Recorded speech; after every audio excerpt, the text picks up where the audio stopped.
Le nouveau chef du Conseil suprême de sécurité nationale d'Iran, annoncé il y a seulement quelques heures, est Mohammad Bagheri. Nous savons qu'il est l'ancien commandant des Gardiens de la Révolution, IRGC, et qu'il est très influent à l'intérieur du pays. Mais à l'extérieur, en particulier parmi les publics anglophones en Occident, la plupart des gens ne savent pas vraiment qui il est, ce que son poste implique, ni à quel point il est proche du guide suprême. Quelles sont ses politiques vis-à-vis du conflit en cours avec les États-Unis? Que pouvons-nous apprendre de sa compréhension de la guerre actuelle entre l'Iran et les États-Unis?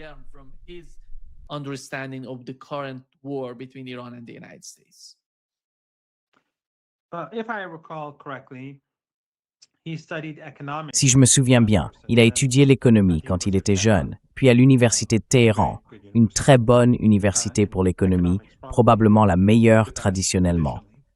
Je crois qu'il y a également obtenu sa maîtrise en économie. Ensuite, il est allé dans une école militaire ou quelque chose de ce genre. Il est donc très instruit. Il a combattu comme volontaire pendant la guerre, puis a rejoint les gardiens et a combattu tout au long du conflit. C'est donc un héros de guerre. Il a occupé des postes clés au fil des décennies, et plus récemment, il occupait un poste de haut rang au sein du Conseil de discernement, qui traite de toutes les questions du pays, tant locales qu'internationales.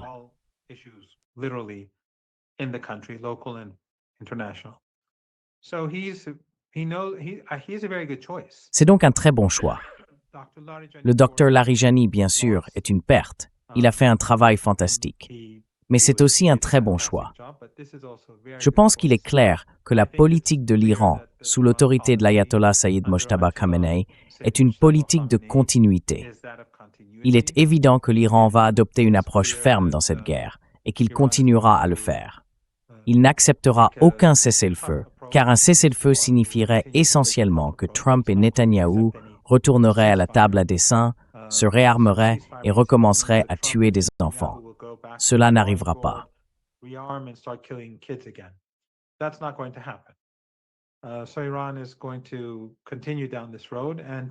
Ainsi, l'Iran va continuer sur cette voie et modifier les faits sur le terrain afin que la région du Golfe Persique, à l'avenir, ne soit plus jamais une plateforme pour assassiner des Iraniens. Les régimes, les dictatures familiales arabes, s'ils survivent, ne pourront plus être autorisés à fournir des bases pour comploter contre l'Iran. Pendant que nous parlons, Nima, c'est quelque chose que beaucoup de gens ignorent. Les Émirats et l'Arabie saoudite ne se contentent pas de fournir leur espace aérien, ce que font tous, en permettant que des attaques soient lancées depuis leur territoire et en utilisant leurs bases aériennes, comme le font l'Arabie saoudite et la Jordanie. Mais ils financent également la guerre. Ces trois pays, je ne sais pas pour le Koweït et je ne sais pas pour Bahreïn, mais les Émirats, le Qatar et l'Arabie saoudite financent la guerre.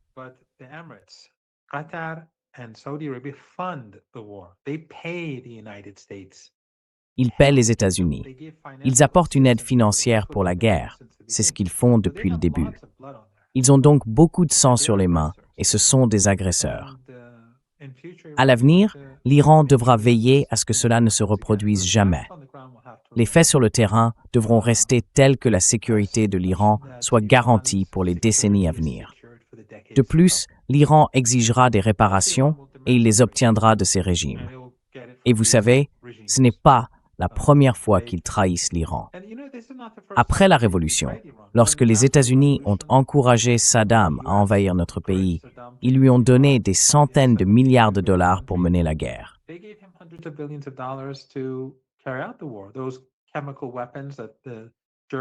Ces armes chimiques que les Allemands ont données à Saddam pour massacrer tant d'Iraniens. J'ai moi-même survécu à 2 attaques chimiques et beaucoup n'ont pas survécu. L'argent provenait de ces centaines de milliards de dollars que ces pays lui ont versés. Et puis, le général Soleimani, le grand héros qui s'est opposé à l'État islamique et à Al-Qaïda, comment a-t-il été assassiné? Le drone a décollé du Qatar. Donc, tous ces régimes sont complices de toutes les actions des États-Unis.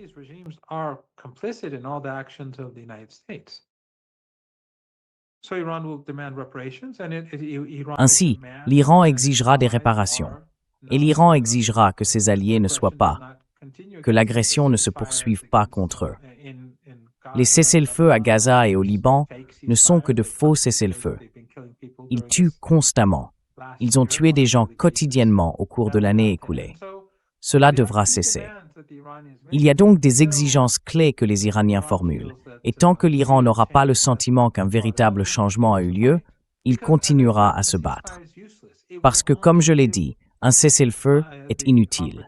Il ne ferait que donner aux sionistes l'occasion de se regrouper, de se réarmer et de tout recommencer. L'Iran dit donc « nous allons en finir ». Parce qu'il y a 8 ou 9 mois, nous les avons vaincus. Ils ont supplié pour un cessez-le-feu. Netanyahou, comme nous le savons tous, suppliait Trump de le sauver. Comme l'a dit Steve Bannon, je l'ai entendu le dire moi-même au moins 2 fois. Ainsi, même s'ils avaient été vaincus, en moins d'1 an, ils ont déclenché une autre guerre contre l'Iran.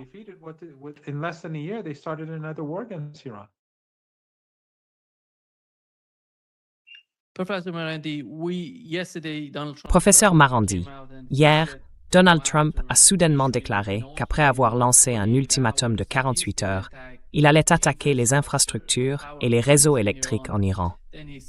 Puis il a ajouté qu'il prolongerait ce délai à 5 jours, car des négociations sont en cours entre l'Iran et les États-Unis, et que ces négociations sont très positives. Que s'est-il passé, et quelle est votre compréhension de ce que fait Donald Trump?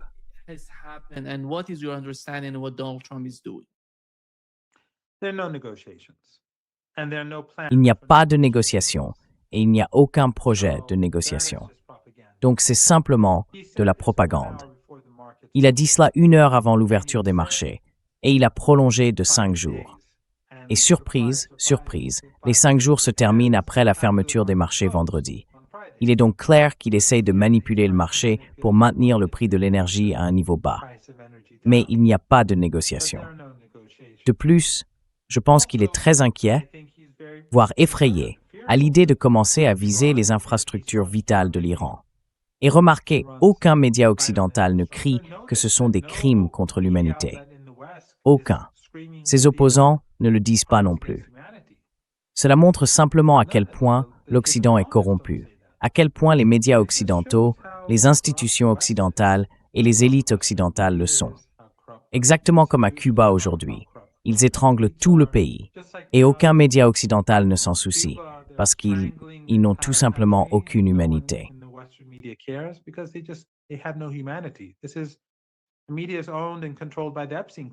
Les médias sont possédés et contrôlés par la classe Epstein, et ces journalistes, ce ne sont que des outils. Tout comme les politiciens sont des outils. Il n'y a aucune différence, que ce soit au Venezuela, à Cuba, en Iran ou ailleurs, en Syrie, au Liban. Au Liban, ils bombardent des immeubles résidentiels, les font s'effondrer, et les médias les qualifient de bastions du Hezbollah. Pourquoi? Parce qu'ils veulent contribuer au génocide. Ainsi, les Iraniens n'ont pas négocié. Trump, lui, a peur, peut-être, j'en suis sûr, que l'Iran riposte s'il commet ces crimes. Et l'Iran a déclaré qu'il frapperait bien plus fort. L'Iran l'a déjà prouvé auparavant, car lorsque les Israéliens ont bombardé les infrastructures gazières iraniennes du champ gazier de South Pars, l'Iran a riposté. Et cela s'est fait avec une coordination américaine totale.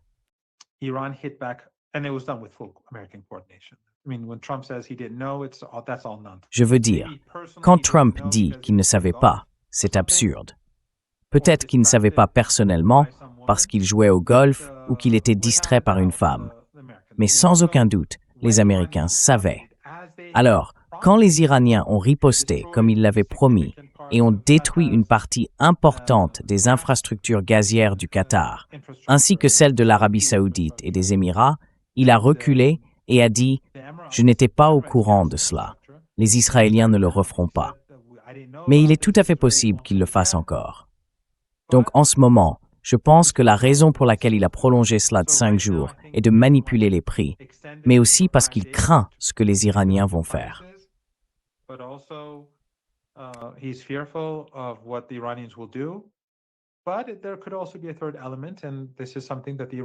Mais il pourrait aussi y avoir un troisième élément, et c'est quelque chose que les Iraniens prennent très au sérieux, à savoir qu'ils gagnent du temps pour comploter contre l'Iran.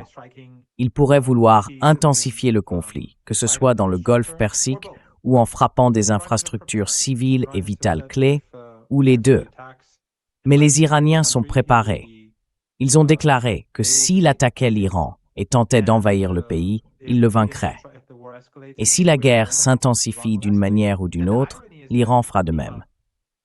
L'ironie, Nima, c'est que si Trump intensifie le conflit, cela signifie que les infrastructures pétrolières et gazières de l'autre côté du Golfe Persique seront détruites. Les pétroliers seront détruits. Donc, disons que plus tard, les hostilités cessent et que l'Iran obtient ce qu'il demande. Il n'y aura plus de pétrole, de gaz, de produits pétrochimiques, ni d'engrais.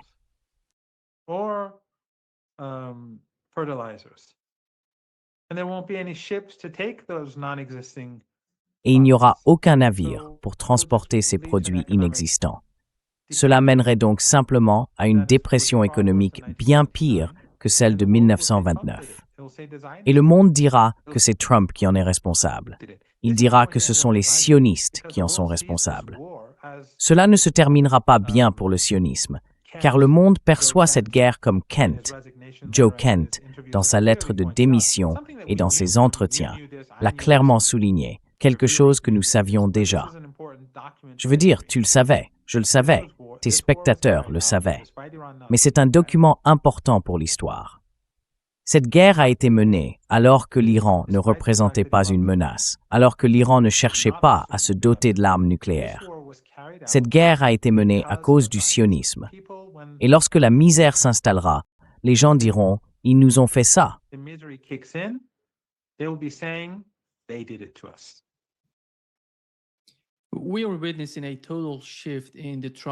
Nous assistons à un changement total dans la stratégie de Trump avec cette guerre contre l'Iran. La guerre a commencé sur la base d'un soi-disant changement de régime en Iran. Et maintenant, elle évolue. Hier, nous avons vu comment ils ont attaqué le président du Parlement iranien. Pas vraiment une attaque, mais une sorte de manœuvre. Parce qu'ils voulaient prétendre qu'il négociait en coulisses avec Donald Trump, qu'il faisait quelque chose de différent et qu'il était derrière tout cela. Que cherche-t-il à faire?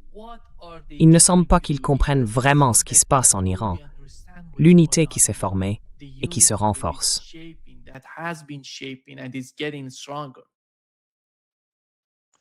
Oui, c'est possible, bien que ce soit tellement mal fait qu'il est difficile de savoir s'il essayait réellement de diviser les Iraniens ou non.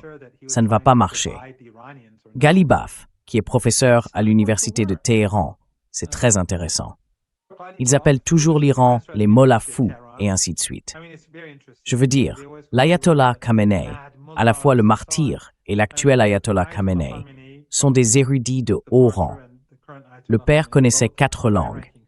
Le fils, je le sais, en connaît 3. C'est un philosophe, un penseur, et vous savez, passionné de littérature. Je crois que je l'ai déjà mentionné. Le docteur Larijani, qui a été martyrisé, était professeur à l'université de Téhéran. Il enseignait la philosophie occidentale. Le docteur Ghalibaf est également professeur à l'université de Téhéran.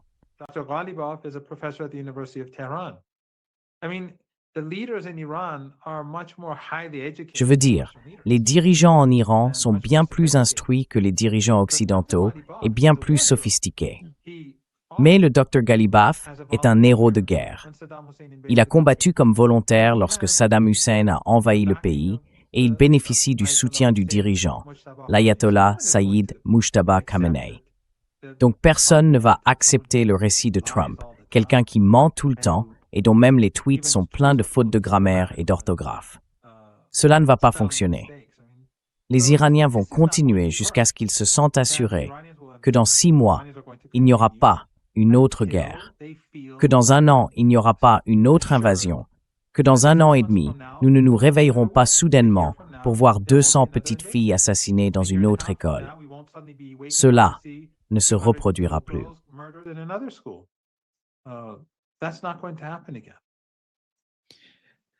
Nous avons appris hier que l'Iran, les États-Unis et Israël avaient attaqué certains sites énergétiques à Khorramshahr et à Ispahan. Quelle était la gravité de cet événement?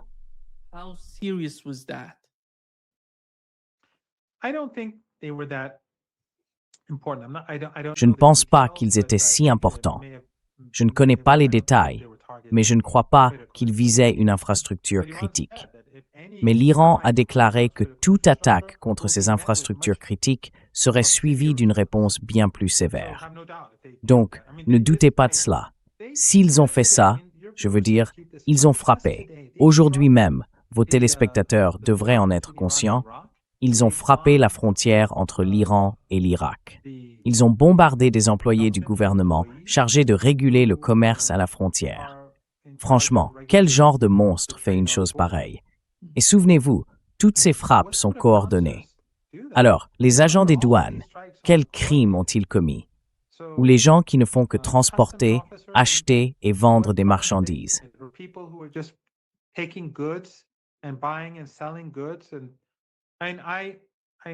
Et je crois que je l'ai peut-être déjà dit dans ton émission la semaine dernière, je ne suis pas sûr. Mais un ami à moi, son beau-frère, est un homme d'affaires. Il a engagé 2 chauffeurs routiers, enfin les chauffeurs possèdent leur propre camion, pour transporter des marchandises de sa ville à une autre, ou l'inverse, je ne sais plus. Ils les ont bombardés et tués. 2 simples chauffeurs routiers. Voilà la cruauté du régime Trump et des forces armées américaines. Ce sont une bande de criminels, ces pilotes. Ils sont comme les sionistes, ils massacrent et tuent. Ils bombardent des ambulances. Ils ont mené de nombreuses attaques en double frappe. J'en ai tweeté une. Je suis sûr que tu as vu cette femme qui a survécu à la première frappe. Elle filmait, puis elle a été tuée. C'est une preuve claire que tout le monde peut voir. Ils bombardent des manifestations.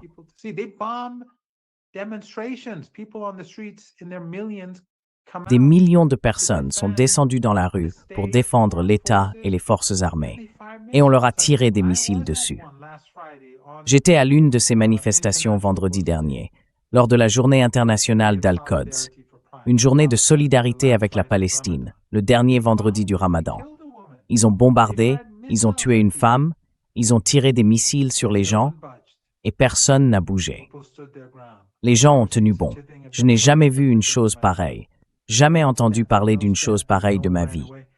Personne n'a couru, il n'y a pas eu de mouvement de panique, et tout a été documenté. Mais les médias occidentaux ne le montrent pas. Pourquoi? Parce qu'ils sont les instruments de l'Empire. Je veux dire, je ne sais pas si tu le sais, je crois que je te l'ai dit, mais en ce moment, je crois qu'il y a environ 5 jours, un compte Twitter vérifié avec un partenariat rémunéré, le tweet est toujours là, et il collecte $1 million pour m'enlever.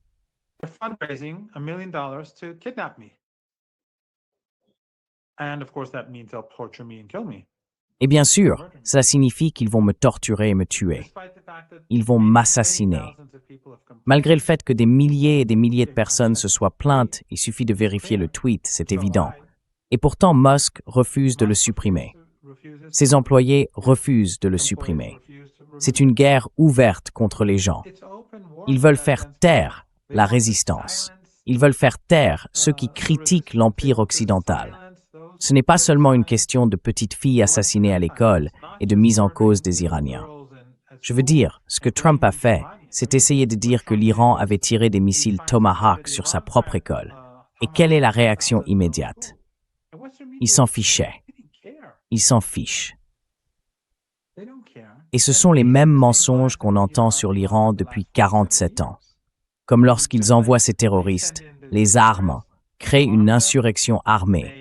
3117 personnes tuées, puis accusent l'Iran.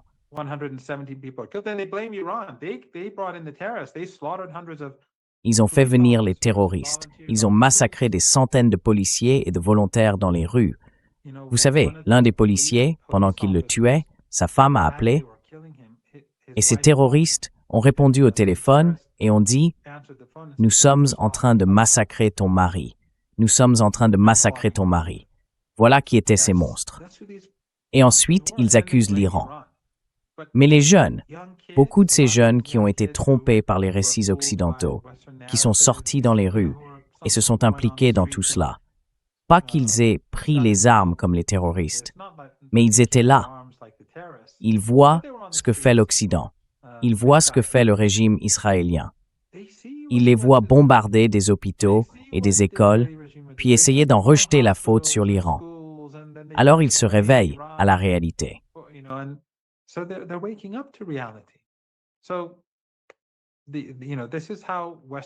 Voilà comment fonctionne l'Occident. Je peux être menacé. Je connais beaucoup de journalistes, comme vous le savez. Ils m'ont parlé pendant ces 20 et quelques jours. Ils me suivent. Pas un seul journaliste occidental n'a appelé pour demander ce qui se passe. Pas une seule personne n'a condamné cela. Personne n'enquête. Personne dans les gouvernements occidentaux. C'est comme ça. Mais bien sûr, je vais continuer à faire ce que je fais. Quand ces jeunes sont dans la rue, ils ne peuvent pas être intimidés alors qu'on leur tire des missiles dessus. Je veux dire, qui suis-je pour aller me cacher quelque part alors que ces adolescents tiennent tête à l'Empire? Voilà la réalité de l'Empire occidental que nous vivons. Il devient plus laid, plus imprévisible, plus impitoyable, mais il s'effondre.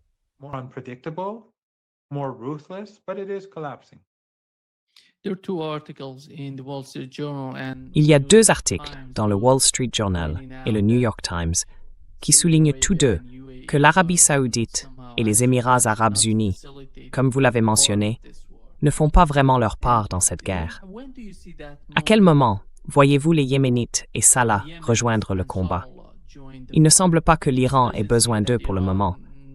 Mais pensez-vous qu'ils pourraient s'y engager plus tard? Nous savons à quel point ces gouvernements sont fragiles dans leur propre pays. Et cela pourrait mener à une forme de changement de régime là-bas. Je pense que c'est sérieux.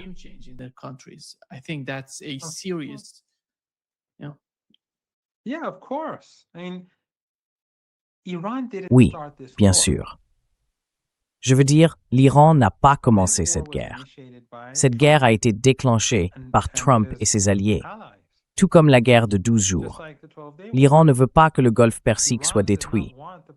Il ne veut pas que l'économie mondiale s'effondre. C'est ce que les Américains et les sionistes provoquent, parce que ces élites à Washington sont Israël d'abord.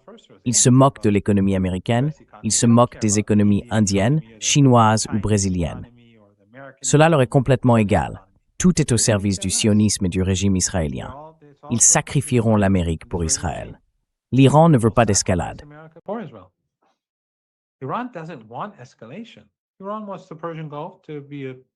L'Iran veut que le Golfe Persique devienne un centre de commerce et d'échange où les populations puissent améliorer leur vie grâce aux affaires et aux interactions. Ainsi, l'Iran n'a pas déclenché la guerre. L'Iran n'en est pas non plus à l'origine de l'escalade.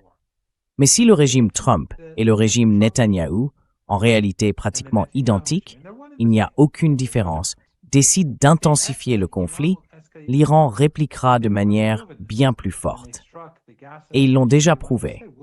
Lorsqu'ils ont frappé les installations gazières, les Iraniens ont déclaré « Nous riposterons bien plus durement ». Et ils l'ont fait. Il est fort probable qu'ils intensifient à nouveau bientôt, que cela signifie viser les infrastructures critiques de l'Iran, un crime contre l'humanité, ou étendre la guerre en y impliquant les marines.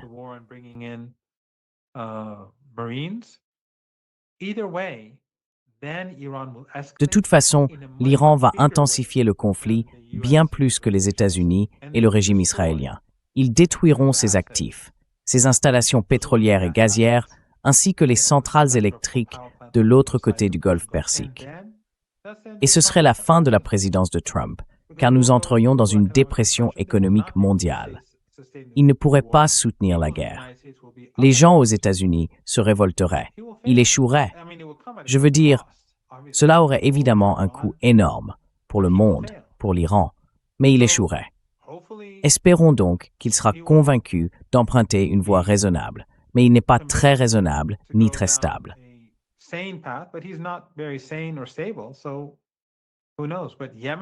Alors qui sait? Mais le Yémen, n'a pas besoin de s'engager maintenant, car jusqu'à présent, la guerre a échoué. Mais si elle s'intensifie, cette escalade pourrait conduire à une implication directe du Yémen. Ils ont déjà dit qu'ils allaient s'impliquer. Et les Irakiens sont engagés. Mais ils peuvent aller beaucoup plus loin. Les Irakiens pourraient déferler sur la péninsule arabique. Ils pourraient prendre le Koweït en une journée, et nous les soutiendrions. Ils pourraient descendre vers le sud, et le Yémen pourrait pénétrer profondément à l'intérieur de ce qu'on appelle aujourd'hui l'Arabie saoudite. Après tout, ce pays porte le nom d'une famille. Pensez-vous vraiment que le peuple saoudien va se sacrifier pour un pays qui porte le nom d'une famille? Et les Émirats? Quoi, 1 million de détenteurs de passeports? Que vont-ils faire? L'Arabie saoudite a déjà perdu la guerre contre le Yémen, même si toutes les régions sont derrière elle.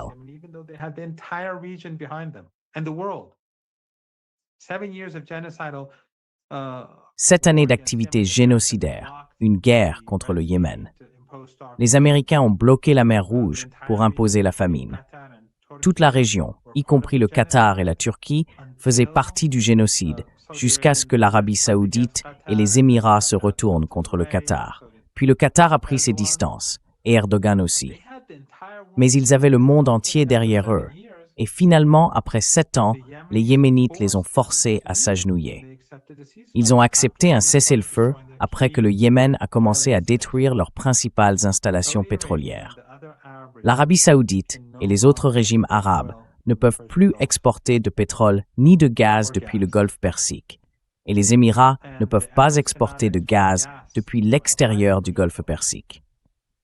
Il n'y a plus que le pétrole saoudien qui passe par des oléoducs vers la mer Rouge, et cela peut être arrêté à tout moment. À tout moment.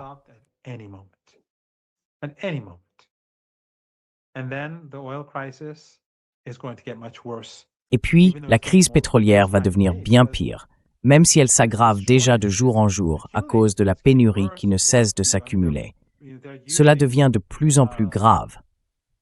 Je veux dire, ils prennent différentes mesures. C'est comme prendre de l'aspirine. Mais la situation continue de se détériorer et ils ne s'attaquent pas aux problèmes comme ils le devraient. S'ils intensifient, ce sera bien pire. L'Arabie saoudite est très vulnérable. Si elle choisit d'intensifier, elle provoquera son propre effondrement, car pour l'instant, l'Iran fait preuve de retenue. Encore une fois, l'Iran n'a pas commencé la guerre. L'Iran et ses alliés ne voulaient pas de cette guerre. Mais si l'autre camp intensifie, ce camp réagira de manière bien plus forte. Et si l'Arabie saoudite et les Émirats accentuent la pression, cela donnera à l'Iran et à ses alliés l'occasion de les affronter d'une manière très différente.